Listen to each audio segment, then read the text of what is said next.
तीन लोक नौ खंड में गुरु से बड़ा न कोई, करता करे न कर सके, गुरु करें सो हो। बोलिए श्री सद्गुरुदेव की जय। आप समस्त श्रोता बंधुओं को हमारा हृदय से हार्दिक प्रणाम, सप्रेम नमस्कार है। जैसा कि चर्चा चल रही है रामायण के अनुसार, तो ये 42वां वीडियो है रामायण के अनुसार चर्चा चलते हुए। तो इस 42वें वीडियो में हम आपके समक्ष प्रस्तुत कर रहे हैं कि रामायण के अनुसार मानव तन का महत्व क्या है, मानव तन की उपयोगिता क्या है, मानव तन का अर्थ क्या है। तो इस चीज़ के बारे में आपसे चर्चा की जाएगी।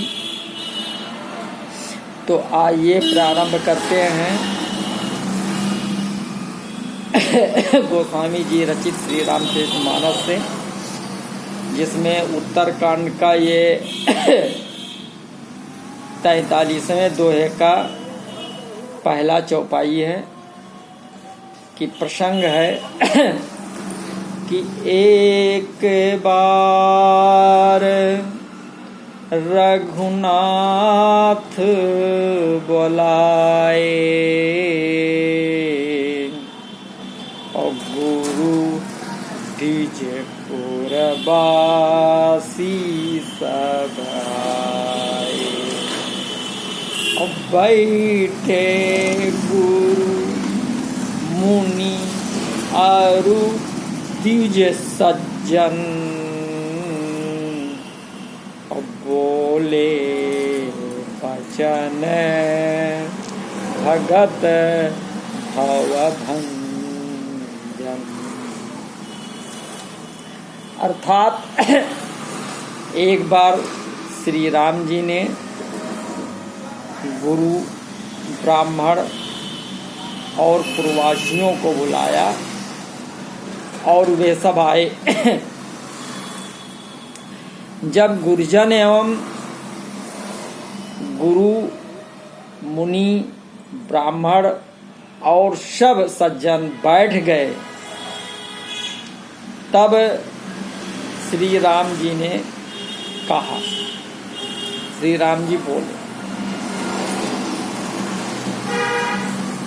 तो कथा है कि श्री राम जी को राज करते हुए काफी समय बीत गया।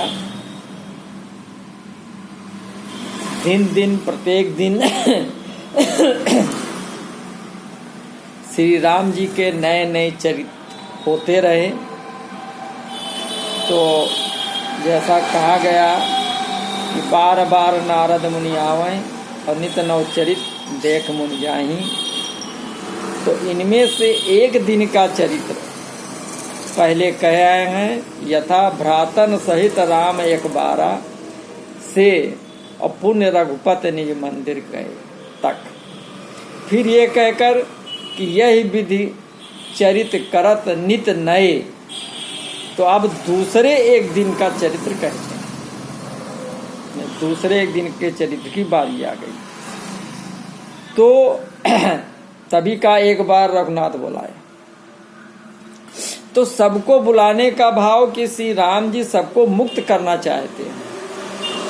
मुक्ति बिना ज्ञान के नहीं होती। यथा ऋते ज्ञानान मुक्ति इत श्रुति। तो ये वेद मर्यादा की रक्षा करने के लिए सबको बुलाकर ज्ञानोपदेश किया। बैठे गुरु मुनि और द्विज सज्जन। तो यहाँ गुरु शब्द बड़े का वाचक है। गुरु मतलब बड़ा। यथा गुरुजन लाज समाज बड़, देख सिय सच्चा, अर्थात बड़े बड़े शिष्ट लोग आए हैं। तो यदि यहाँ गुरु से वशिष्ठ जी का अर्थ लें तो कोई बात नहीं है, क्योंकि वैसे बनता नहीं है, क्योंकि श्री राम जी वशिष्ठ जी को देखकर आगे से चलकर प्रणाम करते हैं। जैसे कहा गया है, गुरु आगमन सुनत रघुनाथा, द्वार आए पतनायो माथा, सील सिंधु सुन गुरु आगमनु, सिय समीप राखित धाय धरे गुरुचन सरोरु। तो यहाँ तो प्रणाम करना भी नहीं लिखा है, तब गुरु शब्द का वशिष्ठ अर्थ कैसे किया जाए? तो भव भंजन विशेषण दिया कि बोले बचन भगत भव भंजन, क्योंकि सबका भव नाश हो ऐसा वो चाहते हैं। तो इसमें कई टीकाकारों ने टीका की है। गुरु से गुरु वशिष्ठ का ही अर्थ लिया है। सभा में मुनि और द्विज भी हैं, इनको भी तो प्रणाम नहीं लिखा है। तो पृथु के पुरजन उपदेश में भी सभी हैं। तो वैसे ही यहाँ भी दूसरे यहाँ गुरु की उपस्थिति का निश्चय इससे भी है कि आगे एक बार वशिष्ठ मुनि आए की कथा का उपक्रम व बीज ये प्रसंग है। तो यहीं भगवान ऐश्वर्य प्रकट कर देते हैं। सब शब्द भी यही सूचित करता है, मुनि से विरक्त, द्विज से गृहस्थ और सज्जन से सभी पूर्ववासी। सज्जन जना दिए तो इसे जनाए कि यह आम दरबार है। गौड़ जी की टिप्पणी है, वो कहते हैं यहाँ गुरु से समस्त गुरुजन अभिप्रेत हैं, जिनमें कुलपूज गुरु वशिष्ठ तथा सभी बड़े लोग भी आ जाते हैं। तो ये प्रसंग में किसी का किसी को प्रणाम या आशीर्वाद आज कुछ नहीं लिखा। इसका ये कदाप अर्थ नहीं है कि बुलाए जाने पर प्रभु के सम्मुख जो लोग पहुँचे उन्होंने यथोचित अभिवादन नहीं किया अथवा गुरुजनों का यथाविधि स्वयं प्रभु ने स्वागत नहीं किया और प्रणाम आशीर्वाद आदि की विधि नहीं बरती गई। तो कभी इस प्रसंग में इतना विस्तार करता तो पाठकों को निरामूर्ख समझता। तो अर्थ अमित अति आखिर थोरे थोरे माँ सब कहूँ बुझाई। तो इत्यादि उक्तियों से मानसकार ने अपने वर्णन विधि की ओर काफ़ी इशारा कर दिया है। छोटे बड़े सभी तरह के लोग आए हैं, बुलाए गए हैं, फिर सभा में बैठे। आने और बैठने के बीच में कोई विशेष वर्णन न करके इशारे से ही बताया कि यथा योग्य अभिवादन का व्यवहार हुआ है। नहीं तो एक बार बुलाए जाने, सबके आने और तब सभा में बैठने की चर्चा न करके और गुरु द्विजपुरवासी सब आए कहकर बैठे गुरु मुनि द्विज सज्जन की पुनरुक्ति न करके, तो इतना ही कहना काफ़ी होता कि एक दिन गुरु मुनि द्विज सज्जनों की सभा में भगवान यूँ बोले। तो सभा देख गुरु मुनि द्विज सज्जन बोले वचन भगत भव भंजन इत्यादियों कहते। इस कथा का उपक्रम स्वयं साधारण शिष्टाचार का द्योतक है। यदि शंका की जाए कि सभा में जो बातें श्री राम ने अपने मुख से कही हैं वो गुरुजन से नहीं कही जा सकती और गुरु वशिष्ठ से तो कदापि नहीं, तो इसका सरल और स्पष्ट समाधान यही है कि गुरुजन की उपस्थिति में तो ये बातें जरूर कही गई हैं, परंतु संबोधन गुरुजन को नहीं किया गया, सकल पुरुजन को संबोधित किया गया है। और बीच बीच में संबोधन के शब्द बहुत विनीत हैं। राजा की ओर से कहे गए से नहीं दिखते, बल्कि ऐसा जान पड़ता है कि बड़ा भाई छोटे भाई से कह रहा है। समानता का भाव है, राजा प्रजा का नहीं, स्वामी सेवक का नहीं और पिता पुत्र का भी नहीं। तो ये रामराज तंत्र बहुत ध्यान से समझने योग्य है। प्रजा में आपस में कोई नीच ऊंच नहीं है। यथा मज्जहि तहाँ बरन चारिउ नर, सेवकों से भी बराबरी का नाता है। यथा निज कर गृह परिचर्चा करई, और प्रजा भी इस नाते को पूरे तौर पर मानती है, क्योंकि धोबी तक राजा के आचरण की टीका करने में संकोच नहीं करता। और यह एक दरिद्र ब्राह्मण अपने बेटे की लाश राजा के सामने लाकर उलाहने देता है, और कुत्ता और गिद्ध और उलूक तक निर्भय दरबार में नालिश करने को आते हैं। तो ये अभय दरबार है, तो कहीं न सकहीं रावण भयभीता वाली बात नहीं है। इसीलिए सभा में नीच से नीच और छोटे से छोटे पुरवासी को भाई कह के संबोधन करते हैं।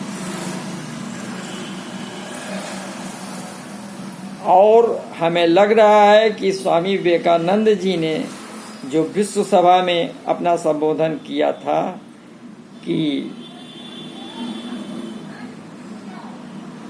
My brother and sister of America, तो उसका जो है यहीं से उन्होंने लिया होगा।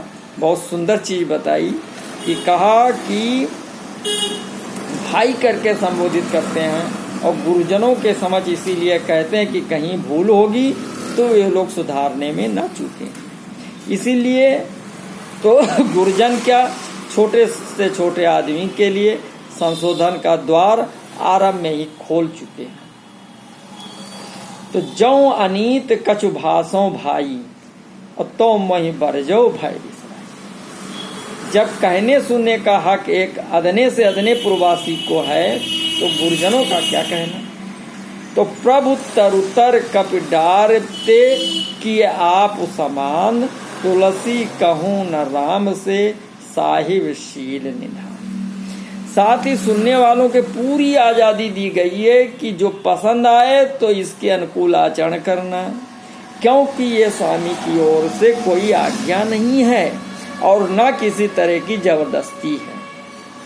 नहीं अनीत नहीं कछु प्रभुताई और सुनहु करहु जो तुम्हीं भाई।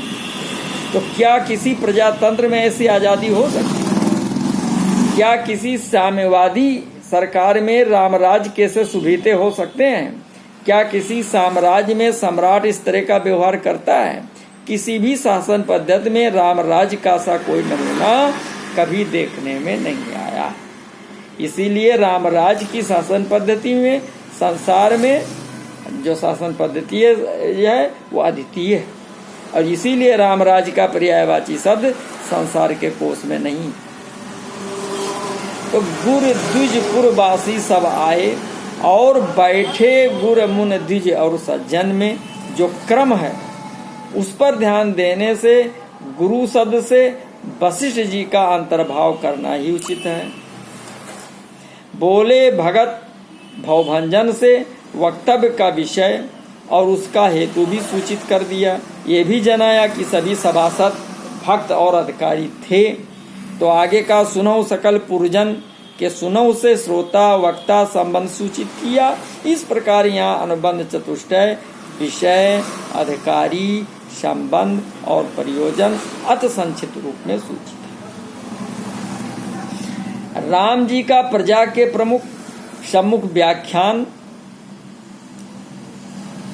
पृथुराज ने अपनी प्रजा को उपदेश किया है, दिख पड़ता है। तो गोस्वामी तुलसीदास जी ने ये व्याख्यान की कल्पना उसी से ली है, परंतु उपयुक्तता की दृष्टि से इसका महत्व बहुत ही बढ़कर है। इसके कारण ये हैं। कैसे? पहला, गोसाई जी प्रजाराधक राज पद्धति के पक्षपाती हैं, ऐसा दिख पड़ता है। दूसरा, इस राज पद्धति की अंतिम मर्यादा अनीतिमान राजा का प्रजा की ओर से वर्जन होने तक पहुंचती हुई दिखती है। तीसरा, इसमें पौरुष ही को दैव से वरिष्ठ ठहराया है। चौथा, इसमें ज्ञान की अपेक्षा भक्ति की श्रेष्ठता का सिद्धांत दिया है। पांचवा, इसमें कहा गया है कि शैव वैष्णव द्वेष केवल बालिशता का लक्षण है। छठा, ये सिद्धांत इसमें दर्शाया है कि सत समागम के बिना भक्ति साधे नहीं। तो इस सभा की बैठक में 8 द्वार हैं, जो 8 दिशाओं में एक एक हैं। प्रत्येक में एक एक मंत्री बैठता था। मंत्री अपनी अपनी दिशा के देशों की भाषा, वेश, आचार, विचार, व्यवहार के पूर्ण ज्ञाता होते थे। अब क्या कहते हैं, ये सुनना है। तो कह रहे हैं, सुनाऊं सकल पूरजन मम बानी, और कहाऊं न कछु ममता उरयानी, और नहीं अनीति नहीं कछु प्रभुताई,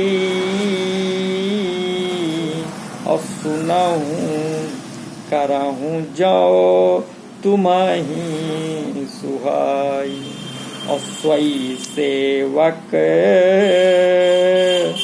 प्रियतम मम सोई, और मम अनुशासन माने जोई। अर्थात सब पूर्ववासियों मेरे वचन सुनो। मैं हृदय में कुछ ममत्व लाकर नहीं कहता हूँ, अर्थात ये समझकर नहीं कहता हूँ कि ये सब लोग हमारे हैं, जो हम कहेंगे वो ये अवश्य करेंगे। ना तो कुछ अनीति कहता हूँ और ना कुछ प्रभुताई में इसमें है, अर्थात इस भाव से नहीं कहता हूँ कि मैं तुम्हारा राजा हूँ। जो मैं कहता हूँ वो राजाज्ञा समझकर मान ही लेना, वरन प्रभुता का ख्याल छोड़कर सुनो, प्रभुता का भय ना रखकर सुनो। सुनो और यह तुम्हें रुचे तो करो। मेरा वही सेवक है और वही बहुत ही प्यारा है जो मेरी आज्ञा माने। तो यहाँ सुनो सकल पुरुषजन कहा, सुनो सभासद नहीं कहा। जैसे कि कहा सुनो सभासद भरत सुजाना, सुनो सभासद सकल मुनिंदा, क्योंकि सभा में गुरुजन और ब्राह्मण आदि भी हैं जिनको उपदेश करना माधुर्य में आप अनुचित मानते हैं, और पुरजन कहने से सबका बोध हो जाता है और बात भी अशोभित नहीं होती। तो कहाऊं न कछ ममता उरियानी, तो इस प्रसंग में सकल पुरजन को संबोधन किया है, जिससे स्पष्ट है कि सकल प्रजाजन अभीष्ट नहीं है। प्रजा में तो पौर और जानपद दोनों समाविष्ट हैं। यहाँ केवल नगर के लोग बुलाए गए हैं, अयोध्या विषय जिला के लोग नहीं। फिर श्री रघुनाथ जी सकल पुरजन की जगह प्रजाजन सब कह सकते थे, परंतु यहाँ राजा की हैसियत से कहना मंजूर नहीं है। यहाँ बंधुत्व के भाव से इसलिए पुरजन कहते हैं कि अपने को भी पूर्ववासियों में शामिल कर लेते हैं। तो आगे के पद में इस भाव को स्पष्ट कर देते हैं। जब ये कहते हैं कि अपने हृदय में मैं कोई ममता लाकर नहीं कहता कि अयोध्या मेरी पूरी है, तुम मेरी प्रजा हो और ये मेरी आज्ञा है, ऐसा तो मैं नहीं कहता हूँ। साथ ही ये भी स्पष्ट कर देते हैं कि मैं कोई अनीति अर्थात कोई जबरदस्ती भी नहीं कर रहा हूँ कि तुम खाम ख्वाह मेरी बात मानो, और जो कुछ कहता हूँ उसमें जरा भी प्रभुताई का भाव नहीं है।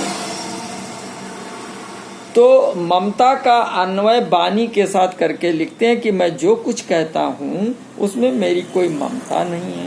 तात्पर्य कि आप लोग मेरी बातों को मेरी प्रसन्नता के लिए खामखा मान ही लें, ऐसा मेरा कोई आग्रह नहीं है।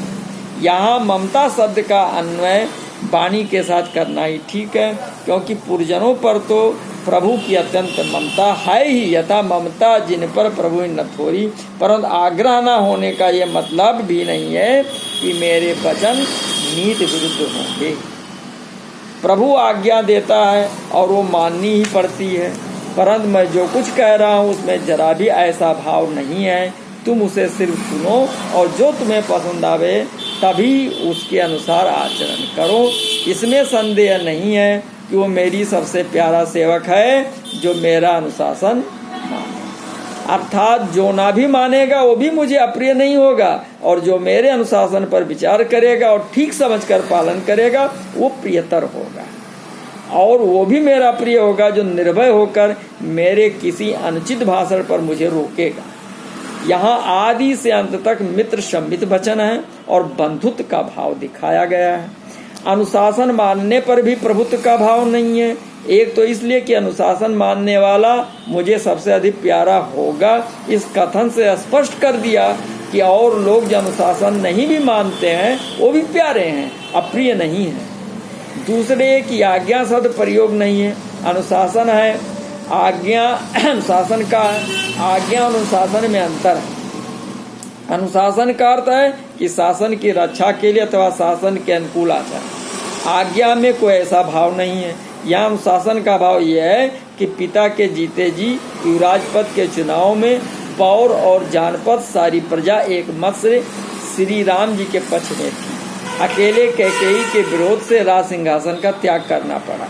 तो आज श्री राम जी राज्य शासन निर्विरोध भाव से कर रहे हैं। जब प्रजा सर्वसम्मत से किसी को राजा मानती है तो उसका यही अर्थ होता है कि वो शासन को पूर्ण रूप से स्वीकार करती है, और शासन को सफल करने के लिए उसके अनुकूल आचरण करना प्रत्येक व्यक्ति का कर्तव्य है। ये कर्तव्य क्या क्या है, शासक ही निर्णित कर सकता है। इन्हीं कर्तव्यों का निर्देश अनुशासन कहलाता है। यहाँ प्रस्तुत प्रसंग में अनुशासन शब्द को इसी पारिभाषिक अर्थ में लेना चाहिए। श्री राम जी स्पष्ट कर देते हैं कि वही मेरा सबसे प्यारा सेवक है जो मेरा अनुशासन माने, और कहा भी है कि आज्ञा सम न सुसाहिब सेवा। इस प्रसंग में ये प्रश्न हो सकता है कि यहाँ तो साफ साफ सेवक का शब्द है, तो जो प्रभुत्व को प्रतिपादन करता है, और अनुशासन शब्द प्रभुत्व का पूरा समर्थक है। इसलिए नए कछ प्रभुताई का तो तीसरे और चौथे चरण में ही खंडन हो जाता है। तो क्या ये विरोधी वाक्य नहीं है? इस शंका का समाधान उन्हीं चरणों में मौजूद है। जिस प्रजा ने उन्हें शासक बनाया और प्रभु का पद दिया, उसी ने इस नाते से अपने को शासित और सेवक ठहराया। यहाँ सेवक इसी भाव से कहा गया है। यहाँ निजी या व्यक्तिगत सेवा अप्रेत नहीं है, और न अनुशासन से साधारण आज्ञा लक्षित है।